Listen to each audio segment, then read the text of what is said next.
Hello and welcome to Monday's edition of Cracking the Cryptic, where I realised I had my wrong glasses on a moment before the webcam turned itself on. This is today's puzzle on the screen, and this is brand new to us. It's called Safe Distances, and it's by Emphyrio. And I'm sure I've done an Emphyrio puzzle or two on the channel before. Anyway, Mark, I think this only came in yesterday or the day before, and Mark tested it and has sent it straight over and says it's absolutely wonderful, so I'm going to give it a go. It's got a fairly normal rule set, well, a little bit strange, but not much in this grid at all, just some 9 cages hidden in the corners. And I have no idea. I presume it can't be that difficult because it's not taken Mark days to solve, but we'll see. You'll be able to judge better than me, hopefully, from the length of the video, assuming this video ever goes out. What do I have to tell you about before I read you the rules? I will tell you tonight we're streaming again. We are going to attempt to crack the final part of the game Teiji, which we've been loving ever since we started streaming it. We thought the last edition might be the final edition, but it turned out the puzzles got harder, at least for us. So maybe tonight will be the final instalment. 10 o'clock UK time. We'd love to have your company. I've got some birthdays. Happy birthday, Ajin, over there in Waterford, Ireland. Beautiful part of the world. And I know it's your birthday because your brother Abin wrote to us and told us you might like a shout out. And I'd also like to mention Miriam, another of our viewers, who lost her father 2 years ago today. Today would have been his 83rd birthday, and apparently he was a huge Sudoku fan and he would have enjoyed the channel. So Miriam, we're sorry for your loss, and we send you warm wishes on this anniversary, sad anniversary today.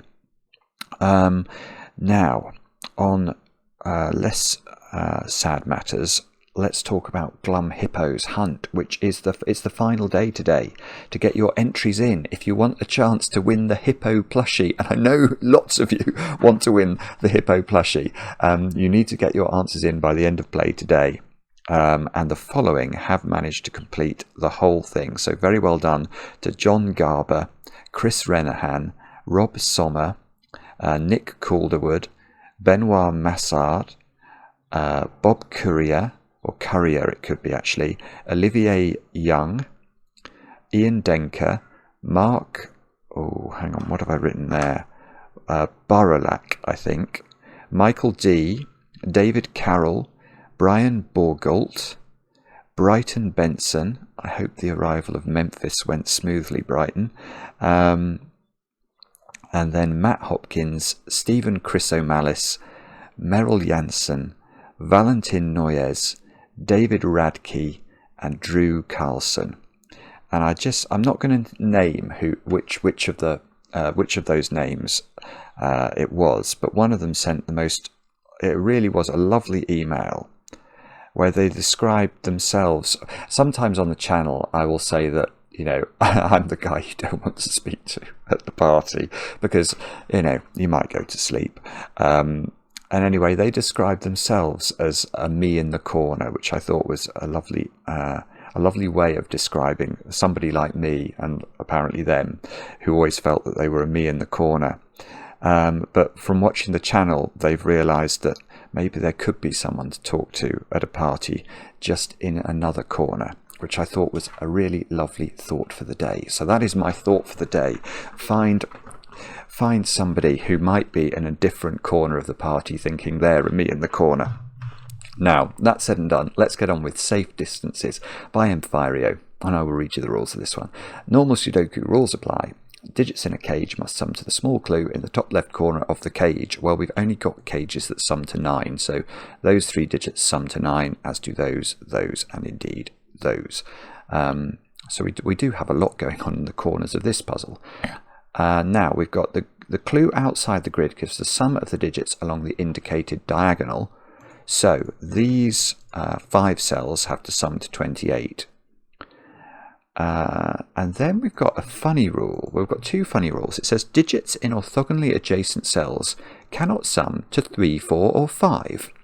In addition, 1 and 9 cannot be orthogonally adjacent. Neither can 2 and 8, nor 3 and 7.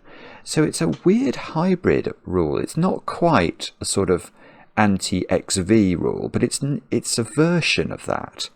So let's deal with what does orthogonally adjacent mean, because some people don't know the word orthogonally, and I don't blame them. Orthogonally is a very posh way of saying basically a domino. Two cells that share a big edge. So these two cells are not orthogonally adjacent. Although they touch at a point, that is not enough to achieve orthogonality.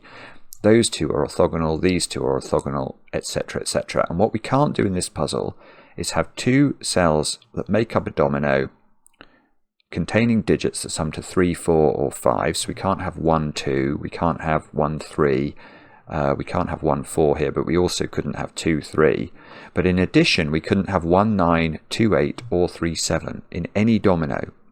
So it's quite a big restriction, I think. Anyway, do have a go at the puzzle. The way to play is to click the link under the video. Now I get to play.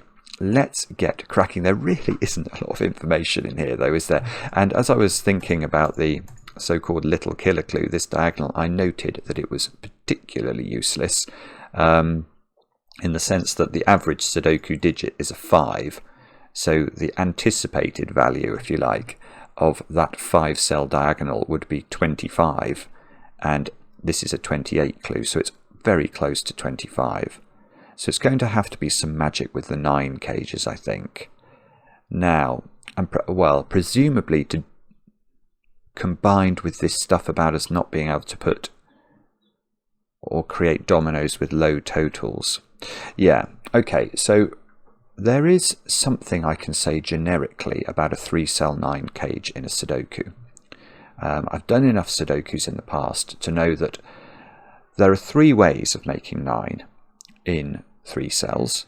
Those ways are 6, 1, 2, 5, 1, 3, and 2, 3, 4. Now, if you think about the compositions of those 3 options, they all have 2 low digits in them, by which I mean 2 of the digits 1, 2, and 3 have to appear in a 3-cell 9 cage. But in this puzzle, we couldn't put 2. We couldn't do that, could we? Because these cells would add up to 3, 4, or 5. So that means, I think, that we have to put the 1s, 2s, and 3s that have to exist in the 9 cages in the wings of the 9 cages, and then the 4, 5, 6s are going to appear in the corners. Oh, so immediately we don't have any 3s in the corners today. We might have me's in corners, but we don't have 3s in corners, I'm afraid. Now,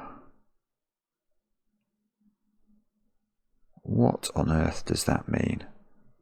In addition, 1 and 9, 2 and 8, and 3 and 7. So it's weird. So 4, I was thinking, is it trying to get to dominoes that add to 10 with 1, 9, 2, 8, and 3, 7? But 4 and 6 apparently is allowable. So in these 2 boxes, the ones with the given 4s, we can't put 1s adjacent to the 4s. So the 1s are going to have to live in the corners of boxes 4 and 8. 4 has to live in a corner of box 5. You can see I'm absolutely grasping at straws here, because this is not... I don't normally start with Sudoku. So it must be something to do with these 1s, 2s, and 3s. Let's... okay, here is a thought. One at least of the corner digits, the 4, 5, and 6, must repeat in the opposite corner, because we know that there are 3 ways of making 9 in 3 digits, and there are 4 cages. So there must be one of the versions of 9 must repeat. And so imagine it was this one that repeated. It would be a 5, a 6, or a 4, and that digit couldn't go in those cells. So if this repeated, it would have to go down here.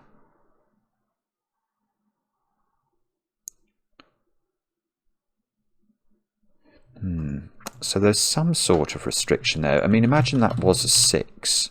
If that was a 6 and that was a 6, then we'd have 1s and 2s in these cells.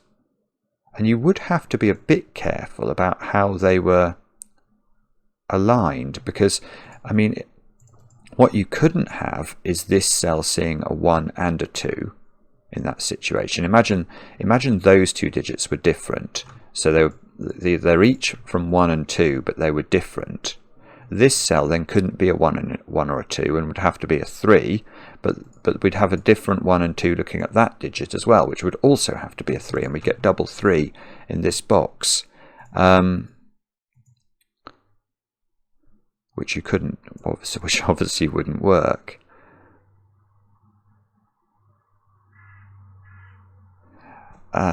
No, right, okay, so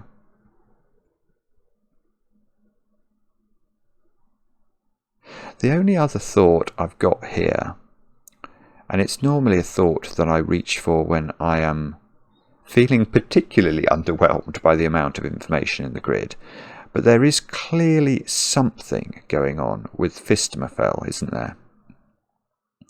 And that's because, and Fistemafel, for those of you who haven't watched the channel before, is the theorem that states that the corner 2x2s in any sudoku contain the absolutely identical digits to that ring of digits around the central 3x3 box. And I only prove this if I think it's actually... I can prove it, and I will prove it, if I think this is important. So...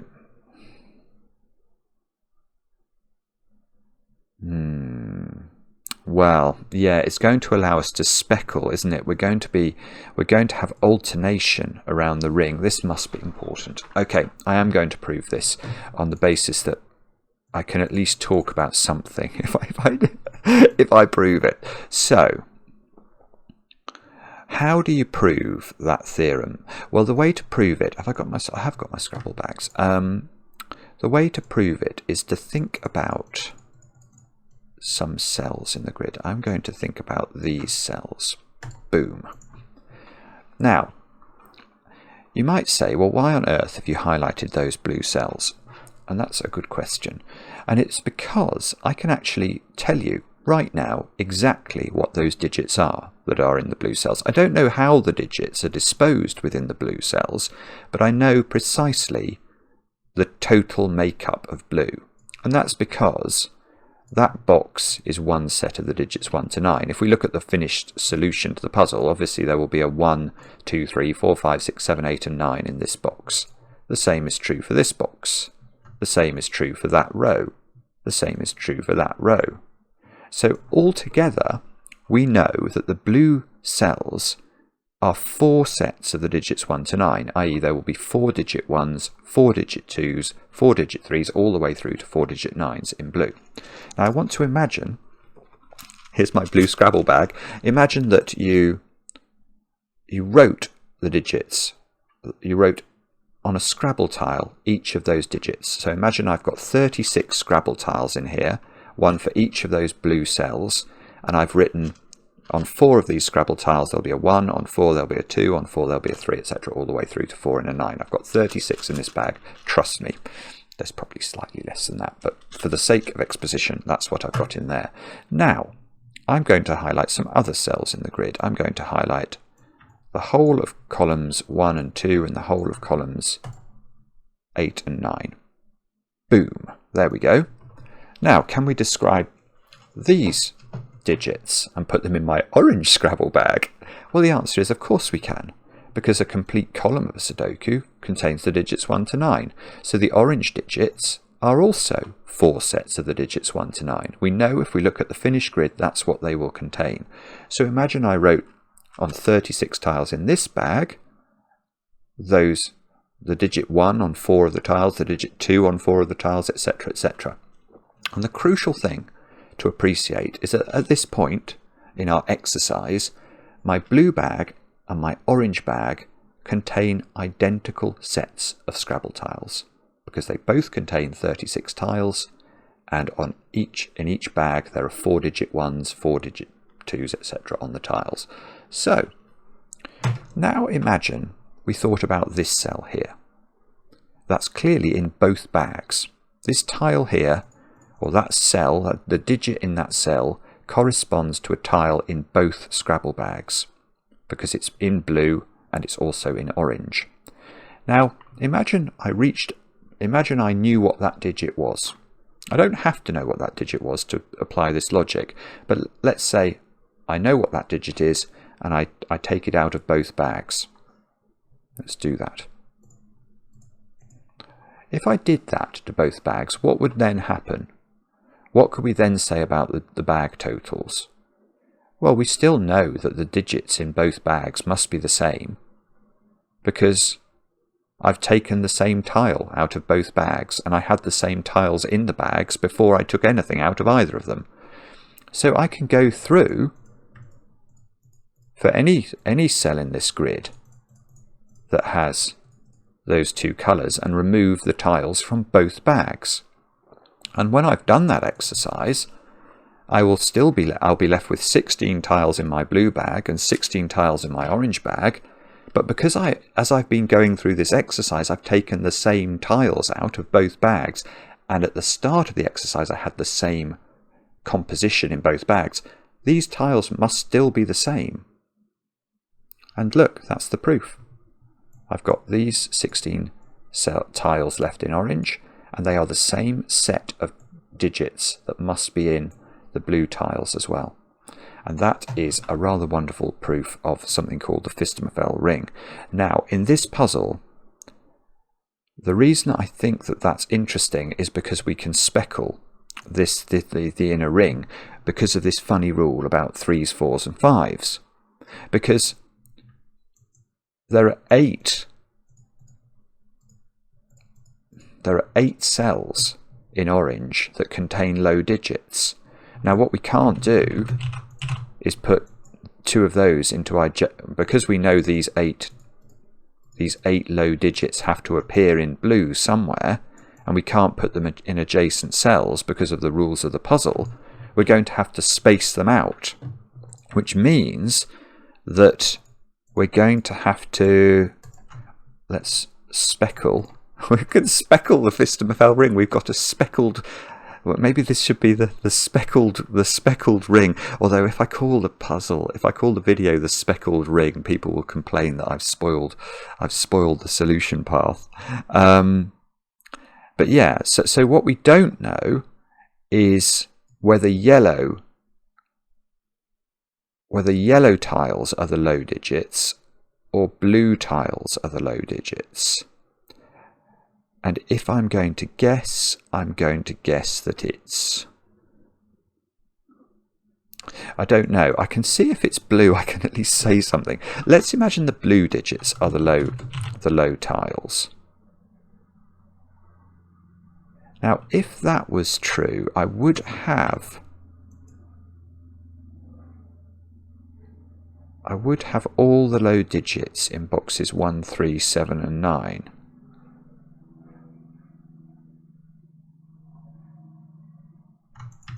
And what use is that to me? That wouldn't be a 1 because it's next to a 4, and that would add up to 5. That wouldn't be a 1.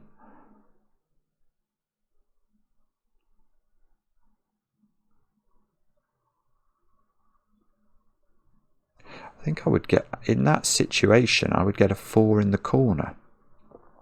Because if this was true, if the blue digits were low digits, then these 2 cells could not be low, because obviously there's a 1, 2, 3 triple in this column, and this couldn't be low because it's next to a 4, so it couldn't be a 1. So the 1 in box 4 would go in one of those 2 squares, and the 1 in box 8 by the same logic would go in one of those 2 squares, and that would put no 1 into those 2 squares, which would make this a 2-3 pair and give me a 4 in the corner. Again, not a 3 in a corner, but still quite an interesting digit. But the problem with this is, unfortunately, that it's absolutely possible for yellow to be 1, 2, 3. Yeah, and that does much less damage, doesn't it, in terms of the 4 here? No, it doesn't do anything to the... Oh, no, it doesn't do anything to the diagonal.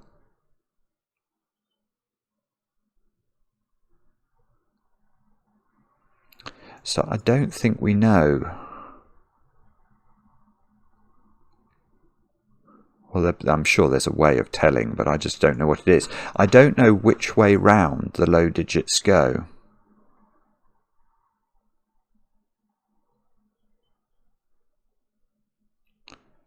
And this way round feels a lot less powerful to me, in the sense that I literally can't see anything I can do with this.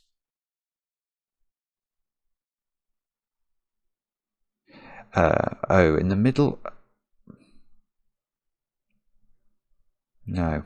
Okay, sorry, I was just thinking about box 5 and where I would put the low digits in box 5, and I couldn't put them in the corners anymore because they would always touch another low digit and therefore would create dominoes that would add up to 2 lower numbers. So those digits would have to contain 1s, 2s and 3s, which is... I don't think there's a way.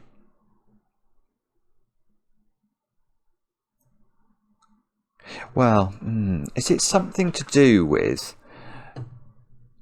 these? Well, those were never able to be the same, because if those were the same, you know, if this was a 1-2 pair and this was a 1-2 pair, that would imply both of those were 6, which is clearly never going to be the case. So these digits have to be they have to include one of each of 1, 2 and 3. They can't just contain two of the digits. But does that tell me anything about these 2 digits?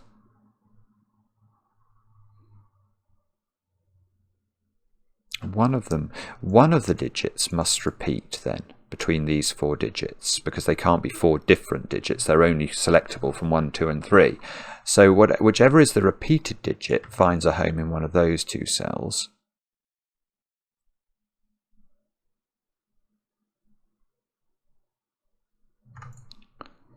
I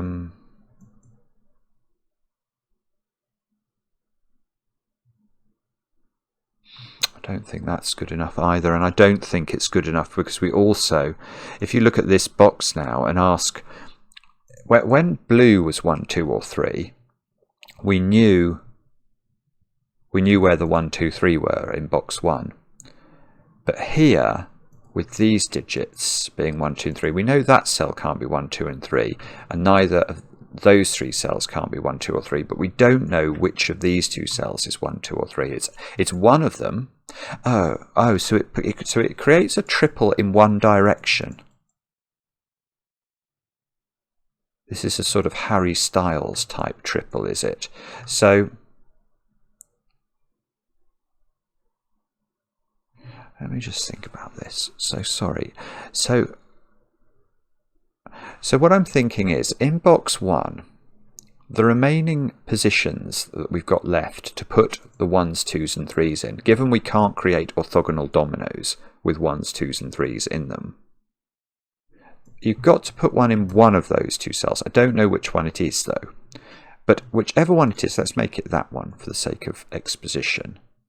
If that was a 1, 2 or a 3, then I create a triple in row 3. That becomes yellow in box 3 by... Well, no, it's not really by... Well, it is sort of by sudoku. It's more by where you can put the final 1, 2 and 3 in this box. You've got 1 here, 2 here. By sudoku, none of those can be a 1, 2 or a 3. You can't put a 1, 2 or 3 here, or you create bad dominoes. Don't create bad dominoes. So you get one there. Oh, I see. And then you create a sort of windmill pattern, don't you? So you get one here. Well, at least that's marginally interesting, in the sense that we've now either way round, whether blue is 1, 2 or 3 or yellow is 1, 2 or 3, we can at least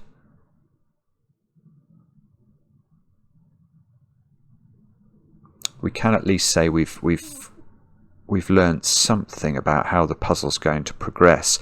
But I suspect there is a clever or an easy way here of just seeing which... It's not this, is it?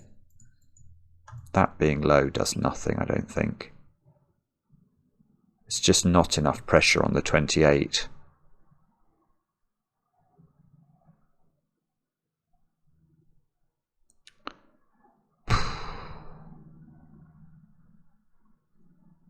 Do we, if that's a 1, 2 and 3, you get a 1, 2, 3 triple here.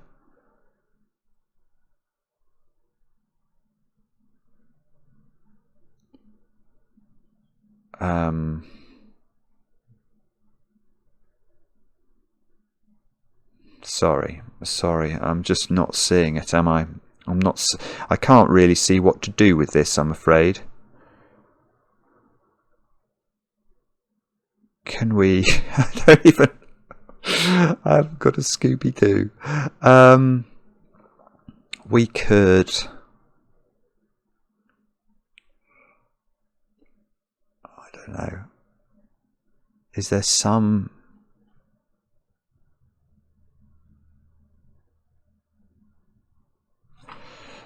That digit and that digit are the same.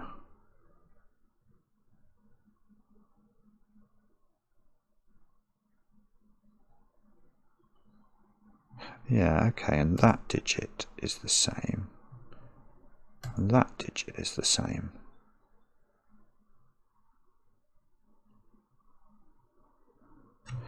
Is that interesting? You've got 4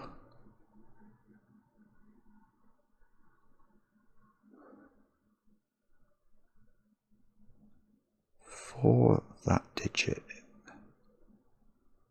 So that digit goes there. That's quite interesting. Oh, that... Hang on.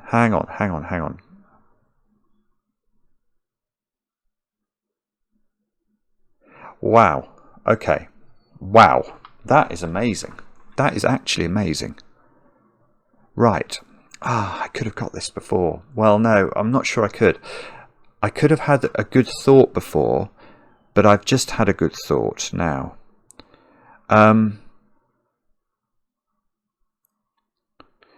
Okay, I think we can say that it's not possible for the yellow digits to be low, but it's for a very complicated reason.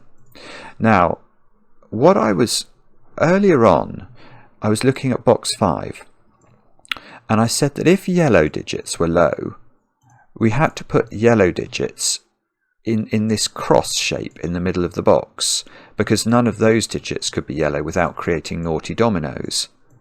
But what I didn't think about until just now is that meant, given I've got to put 1s, 2s and 3s into that cross without touching, I could never have put a 1, 2 or 3 in the middle, because whatever this digit is, it's going to touch 2 other cells that are going to be low, and that's going to create 2 naughty dominoes. So had I appreciated that, could I have just simply said, so I would have then known that some subset of 3 of those 4 cells would have had to be in low. I don't know. I think there might be a quick way I could have proved it once I'd identified this cross as important, but I can't do it now, so I'm going to do it the long way. The long way of appreciating there's a problem is to say, well, if we... now hang on, this might not be right anyway, because this assumes I've got this, but it must be symmetrical.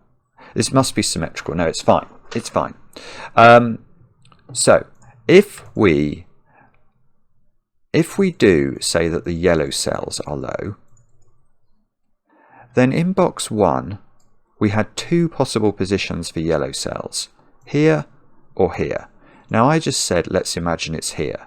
And you can see that by imagining it's here, you force yellow cells into those 4 cells in boxes 1, 3, 7 and 9. Now had I started from the premise that this was yellow, let's actually see if we can do this. If that was yellow, then that would have been yellow, that would have been yellow, that would have been yellow in the,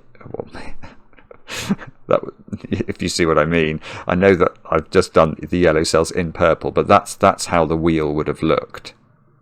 And then some digit in, so then in this digit, yeah, then this digit here, where would that go in box 9? That digit would have had to go there, which means that it would go there and it would go there, and that would be a cycle. And then we'd have had to put 4 of the grey digits into the Fistamafel ring, which means that by Sudoku, you've got to put a grey digit in one of those, one of those, one of those, and one of those. And if you have to do that, you've got 4 of the same digit looking at one box of the Sudoku. So that digit would have become grey, and that would have given us the same problem. So it's the same problem either way round. I was going to do it by reference to green, which let's do it the long way. So 1, 2, 3 here, 1, 2, 3 here, 1, 2, 3 here, 1, 2, 3 here. Ignore purples, although it does work for purples. We've just proved that. Ignore greys. So what I noticed was, if you were in this world, this digit has to find a home in row 8. Well, where is its home? It's a 1, 2 or a 3, and it's not in those 2 cells, so it's got to be that one. But now this digit has to find a home in column 8. It's not those 2, so it's got to be that one, etc, etc. So you get 4 green cells in the 2 by 2 boxes, which means there are 4 green cells in the Fistamafel ring. Those green cells are not in the corner of the ring, so they're in. There's got to be 1 green in there, 1 green in here, 1 green in here, 1 green in here. That creates sort of 2 floating X-wings on greens. It puts green in the middle, which is where it cannot be because of the cross. This is very complicated indeed. I'm sure there is a simple way of demonstrating that, but it's huge. It's absolutely mighty, because we have, by hook or by crook, eliminated the possibility of yellow being the low digits on the ring. So we can now say, how do I do this? I can get rid of all of those pencil marks. I can get rid of all of the greenlinesses, I think.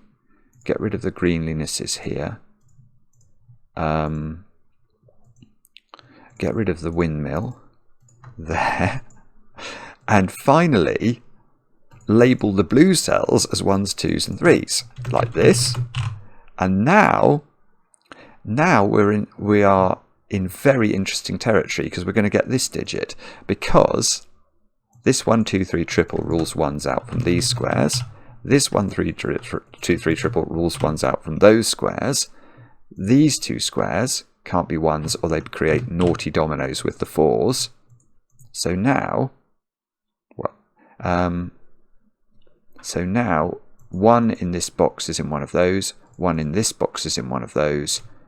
They're both looking at this, which makes this a 2, 3 pair. 2 plus 3 is 5, so to make 9 we put 4 in the corner. And that means, actually look, I've also got to make sure I eliminate 1s from the other way round as well. So doesn't that mean this is a 1?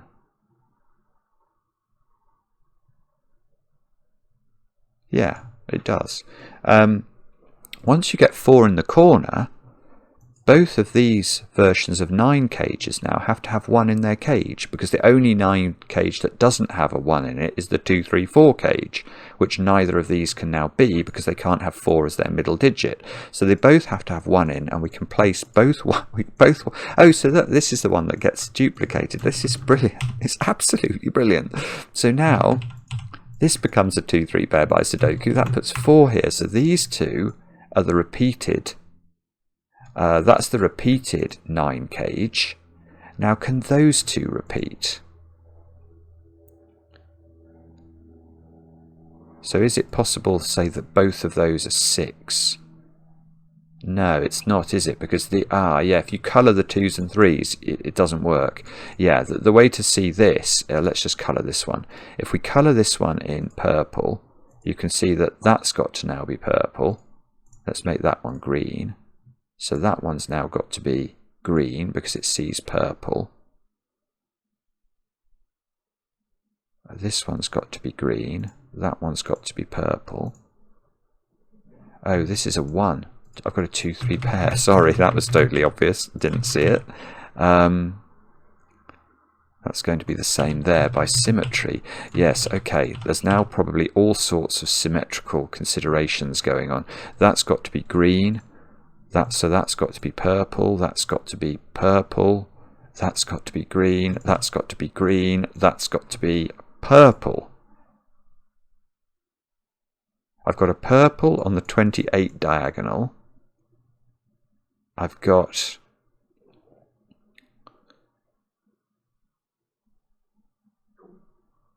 one in box 6 here, can't go next to purple. So one's got to be in one of 2 places, which means 1 in the middle box is in the middle. So there's a 1 in the middle of the puzzle.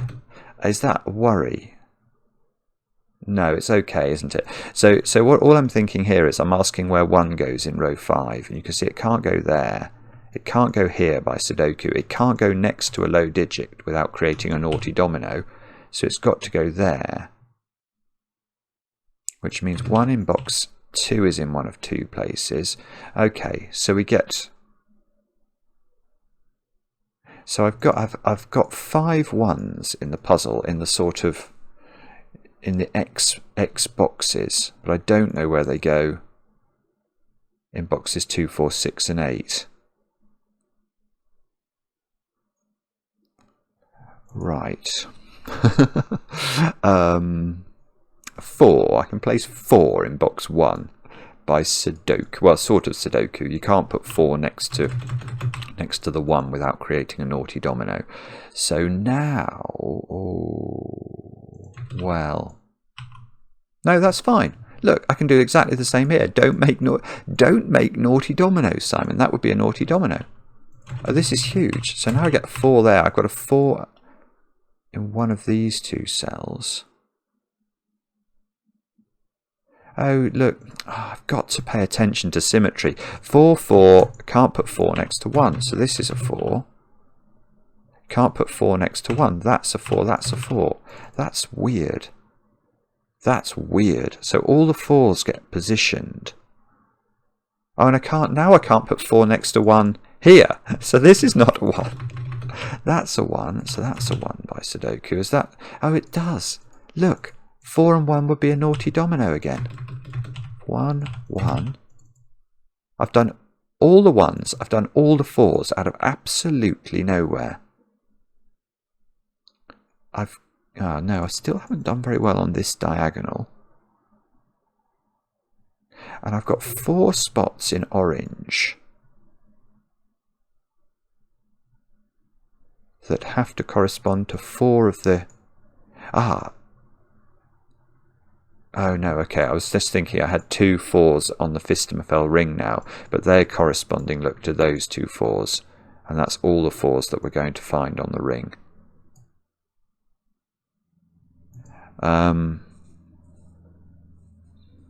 Okay. Now, so what do we think? Do we think it's going to be... Well, I think it's either going to be 9s next, or it's going to be... Oh, no, it's not. It's not. No, it's not 9s next. It's 2s and 3s next. Because look, where does green go in this box?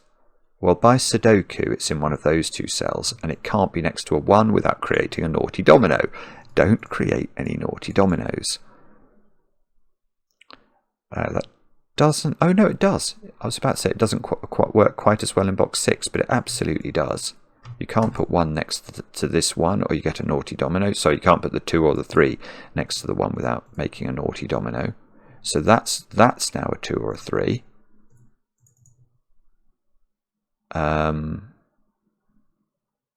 So how many... How many greens have we now got? All of them. So can we get all of the purples? Yes, of course. Look, purple, purple can't go next to the 1. So that's got to be purple. So purple 2, 3. Purple. Oh, no, we can't. Bobbins. Oh, that's weird. Okay, so I think it's got... There's 2 possibilities for purple in this box. Oh, no, right. I just have to do it in the right order. Look at this box. Where does purple go? Well, in theory, it's in one of those 2 positions, but it can't go next to the 1. So it goes there, and that actually tidies up the ambiguity in box 5. Because now in box 5, we've got 4 purples looking at box 5, and that's got to be purple. So now in essence, now I've got 2 purples on the 28 diagonal, which are quite low. But, so they're either adding up to 4 or 6. So these 3 digits have to add up to an even number.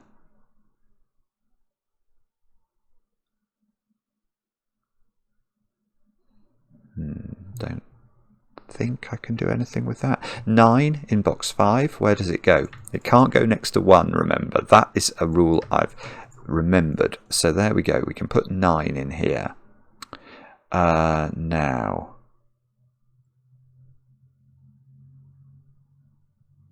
does that mean anything at all? I don't know. A 9 is marginally restricted in box 2 because it can't go... Oh, hang on. How can't I see that? Literally, I've just scanned this box twice and concluded I couldn't place 9 in it. I saw the 1, I eliminated the 9 from those 2, and then I was about to pencil a 9 into those 2 cells. Well, that would have been silly, because that would certainly still be a problem there. So this 1 is very, very omnipotent in box 2. It actually forces the 9 here, which does... Well, I think it doesn't do enough. 9 is slightly restricted in box 8. Slightly restricted in box 3, actually. Because we can't put 9 next to 1, can we? So 9 has to be in one of 2 places. There's no reason it can't go next to 2 or 3, is there? He says, looking at the rules in hope rather than expectation. Okay. So there is actually a restriction on 9 in this box using the power of the 1. So 9 is in one of these 2 positions. Oh no, it's not. By sudoku, I can get the 9. This is massive. So that gets me the 9 here, which gets me a 9 down there. 9 is in, oh, nearly. 9's in one of 2 places in box 4. 2 places? Yeah, 2 places in box 1 as well. So it's nearly interesting.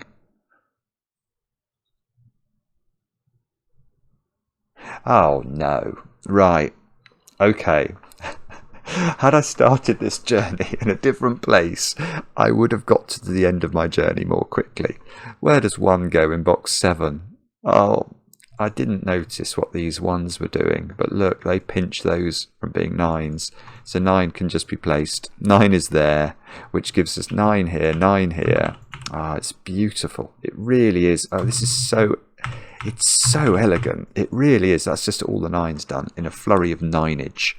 Let's check that the... Yeah, okay, so we've got 2 9s in the ring and 2 9s in the corners, so that makes sense. It shouldn't be a surprise that the Fistemefeld geometry works. I've now got a 9 on the 28 diagonal. That is unexpected. So, what's that telling us? So, this is an odd number, isn't it?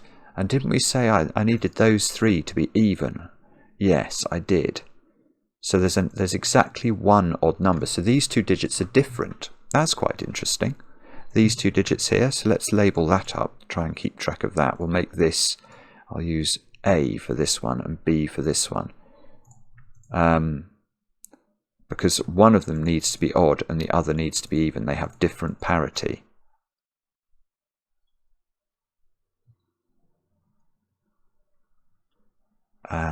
Does that mean...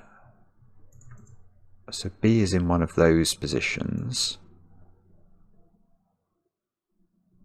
So B is in one of these positions. So B is in one of those positions.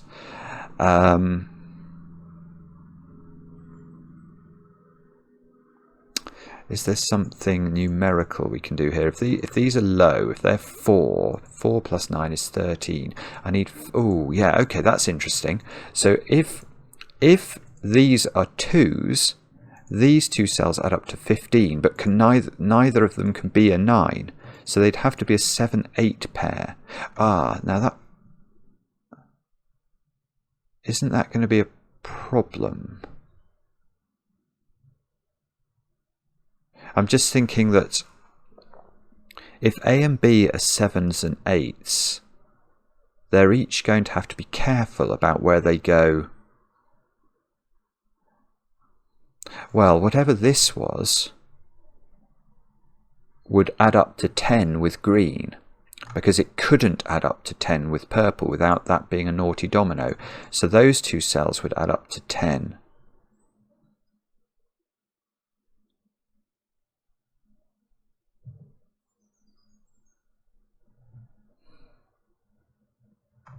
Can't quite see how to do that.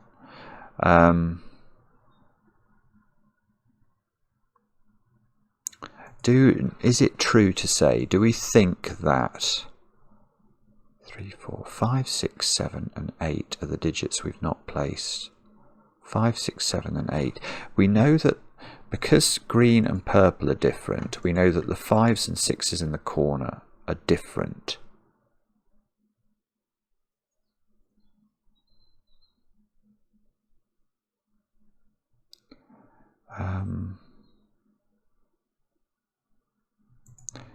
Why can't that be 7 and 8?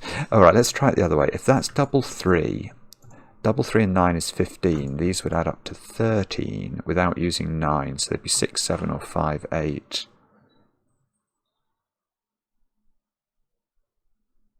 I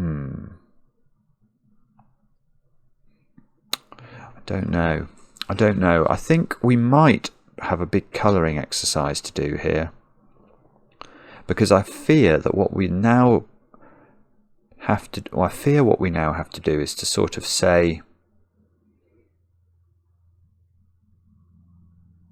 you know, we have to try and avoid naughty dominoes all over the place. So yeah, okay, if we look at box 1, actually, there is a small point there, which is that the digit that adds up to 10 with the purple digit is very restricted, can only go there. Yeah, okay, because there is some number, it's a 7 or an 8, which adds up with purple to 10. Now that can't go there, because that would be a naughty domino, and it can't go there, because that would be a naughty domino. So the digit that's 7 or 8 in this box that adds up to 10 with purple is there. Now, what should we give that? Should we give that its own colour? Let's give it the colour of... I'm actually running out of colours I like using. I will give it the colour of red. So red is the digit that it's okay... Hang on, so let me just label that up with 7 or 8. That is a digit that has a natural partner with purple. So it is now in one of those two positions in box. I don't think this is going to do enough, is it? I'm just trying to see whether I can propagate this somehow, some way around the grid, and I fear that none of the places we can put this digit in are quite doing enough damage. It looks like we can limit this digit a bit. In fact, let's try anyway. Let's try. I've not got anything cleverer to do. So this digit in this box is in one of those two positions, I think. So let's just label that. Now in this box, it can't go next to purple, so it's in one of those two positions, which is very, very unhelpful. In this box, it's in one of those two positions. It can't go next to purple. In this box, it's in one of these positions. It just is never quite tallying, is it? It's never quite good enough. One of those two positions. One of those three positions. So that's terrible.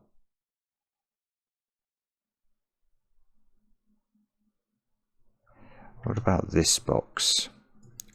Can't go there, can't go there. So it's in one of those two positions. It just doesn't align. Oh, it's such a shame. No,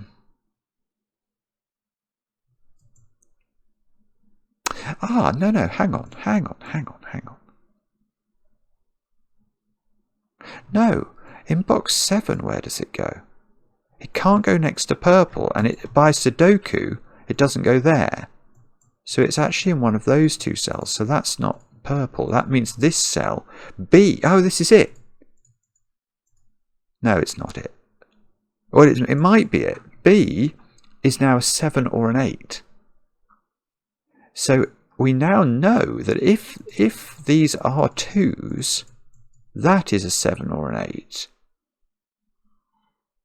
But look, we can carry on. Let's just try and do some more sudoku. Now we know that this is 7 or 8, red. This is not 7 or 8, red. So that's 7 or 8, red. That's not... Oh, this is going. It actually is going. This is now 7 or 8, red, which means that is not. That is 7 or 8, red. That is 7 or 8, red. So that one loses its colour. That one gains colour of 7 or 8 red, and that one loses colour, 7 or 8 red. So we get, I think, all of them. 1, 2, 3, 4, 5, 6, 7, 8, 9. Right. So now, well, I think now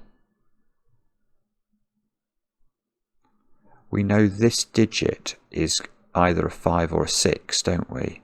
Well, no, or a 7 or an 8. No, we just don't.